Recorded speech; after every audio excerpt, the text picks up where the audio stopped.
All right. I'm watching Goldeneye right now. Do you remember Goldeneye? First Pierce Brosnan James Bond film, 1995. I grew up on this film, and it's nostalgic as fuck to see it now. Upon upon when the years go past and you see the films again, Tomorrow Never Dies maybe is kind of have been my, in later years, my favorite Pierce Brosnan James Bond. That's kind of pure schlock. But this is a better film with the same sort of action. But there's like, all right, before I forget this, the Goldeneye has, all right, so you have the scene where, okay, so it's in the train after the tank scene, the tank, the fucking tank scene is so awesome, dude. It just drives through St. Petersburg in a fucking tank, it's awesome. When he blows up the fucking, old Soviet train thing, and he runs off from the explosion with the Swedish actress, whatever her character's name is in this film, whatever. And then it cuts to James Bond driving in this fucking car. I don't care about cars. I don't know cars, but he drives in this fucking car with her. And this guy, not Felix Leiter, but a different guy, played by the same guy who played the villain in The Living Daylights. That's confusing. But he's the new CIA agent, Jack Wade. So James Bond meets in St. Petersburg. Fuck. But whatever. They meet in the fucking tropic or whatever. So James Bond drives this fucking car, right? And Jack Wade comes with this fucking plane, and James Bond says, "We'll change the, you can have the car, and we can take the plane." And all right. And then it's a couple of scenes where James Bond sits on the beach, and this lady, who's a pretty lady, but not my type, kind of comes there, and they talk. It feels very soap opera-ish, and they lie in the bed afterwards, and it's very soap opera-ish.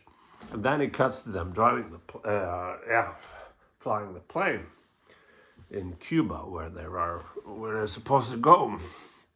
And those scenes feels very tacked on. They feel very like, because as I said, he switched his car. He switches his car to the plane, and then we have this melodrama that sucks. And then it cuts to a scene where they're driving the plane.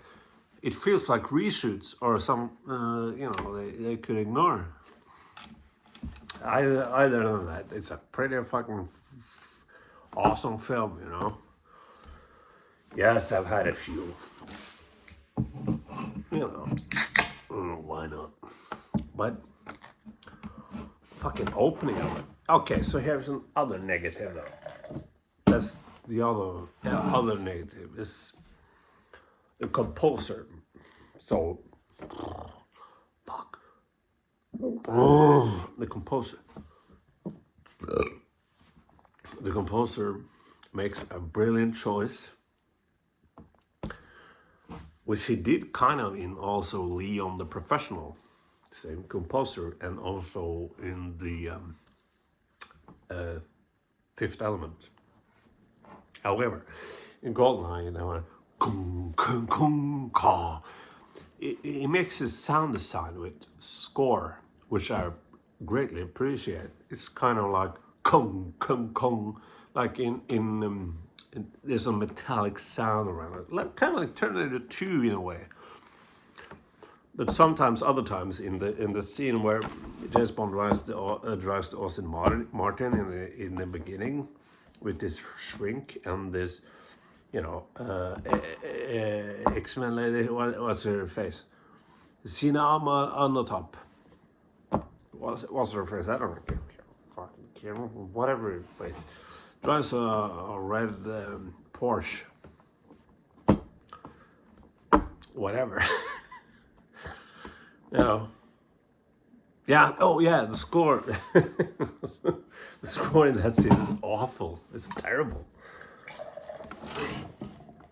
Off-hearted, greatly off-hearted. Ah, there we go. Other than that, that's the negative, you know. Other than that, it's a pretty cool film, you know. It's a pretty cool film. You know, you understand the motives of, you know, 006, who has had parents who was fucked over by the British government, the Soviet parents, and now he's going to take them back. And you know, kind of, you know, it's in a sort of half-assed monologue, but you know, comparatively to, you know, the bad guy slash 006 is played by Sean Bean. Sean Bean, by the way. Oh, by the way, Pierce Brosnan. When I see a pretty lady in a film, I make this sound. And this also applies to the cartoon that is known as The Little Mermaid. You know, the redhead, Little Mermaid. I make this sound. And it's not, I don't mean to make that sound, but it happens. It just happens. Well, when Pierce Brosnan showed up, I made that sound. And I thought, fuck, am I gay? No, it's just so fucking stylish, you know? He's so handsome and stylish. And I thought, like, does that mean, like, is he too pretty for the role? Yes, but he has these eyes, these steely fucking eyes, like, I can't do it, I suck. But he does it great.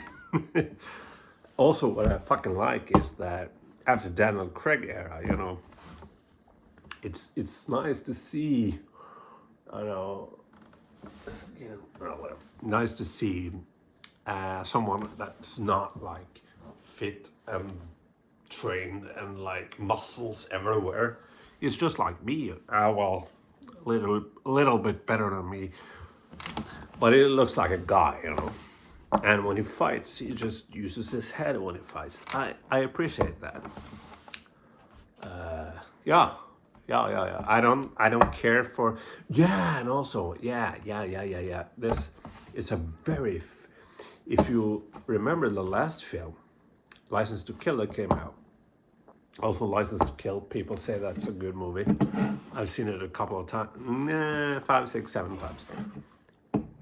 I think it's sort of boring, but it has a great moments. It came out in 1989, 89. When I was born. It has great moments, but also, I'm personally, you know, when it comes to Timothy Dalton films,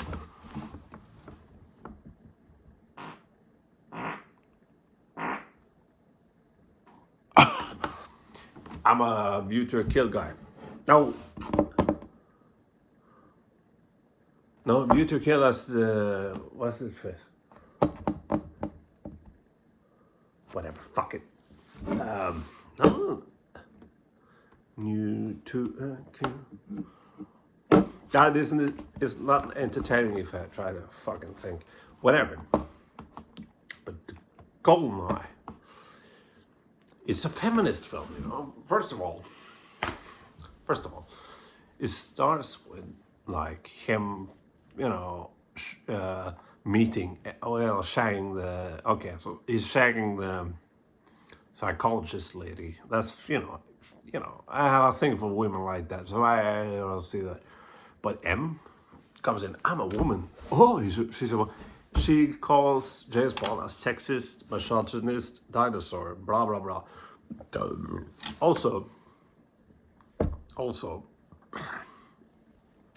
the henchman this time is a woman, and she is played by Funky Johnson, whatever. You know, the gal from X-Men. She likes gets orgasms by killing men. Which is I like. And also the kind of the most boring female character is the female character James Bond ends up with, which is like he says, "All right, boss. All right, boss." Sometimes likes it. Oh, that's a nice little feminist thing. I get it, but you know, she could have been more interesting. Fuck, there was some other feminist thing I picked up. Oh yeah. Also, Moneypenny, she has a lot more sass now. The few scenes that she's in with James Bond, a lot more sass. I love it. And I sort of got a hard on for Moneypenny this time because she was sassy and she talked back. And I love women who talks back. Anyway, that's score. I talked about the tank scene is awesome. When he, but just can't. I miss when James Bond just shoot people with, not just a pistol, but an automatic gun, an automatic weapon. He just shoots a whole bunch of Russians with an AK-45. That's so cool. I think the score to that is called Run, Jump, Run, whatever. It's called Jump Atlas or something.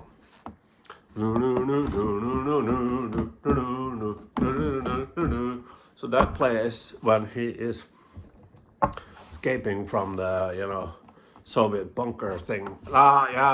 Archives. And he gets in the tank, but it's also played when he is, 006. Alec Guinness, I almost said. Alec, whatever, runs and that music plays.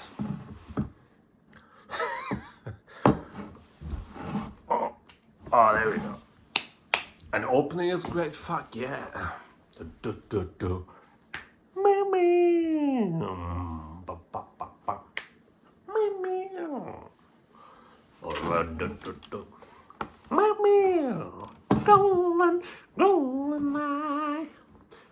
And also, I'm the generation.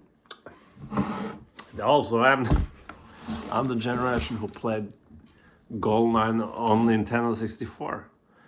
All the people I know, my brother, my friends, 1989, born, raised in the 90s, when we had birthday parties, like I was at birthday parties with my friends and everything. It was 4-player Goldeneye. That was the fucking thing. That or Mario Kart, but Mario Kart fucking sucks. I wanted to kill people. And that was the birthdays in 1990. But for boys, birthday parties, like that was like, oh, you could never fucking play Oddjob. Like, of course, the one guy will always want to play Oddjob, and no, fuck. And they had also mods. They didn't call it mods back then, but you could have several different, like you can have a multiplayer game with just rocket launchers. That wasn't fun. But the golden gun thing, when you found the golden gun and you could just kill someone with one fucking bullet, that was cool. Golden gun, that was allowed. But being on job, he was so small, so you had to like point down to kill him. But the job wasn't that small in Goldfinger. Anyway.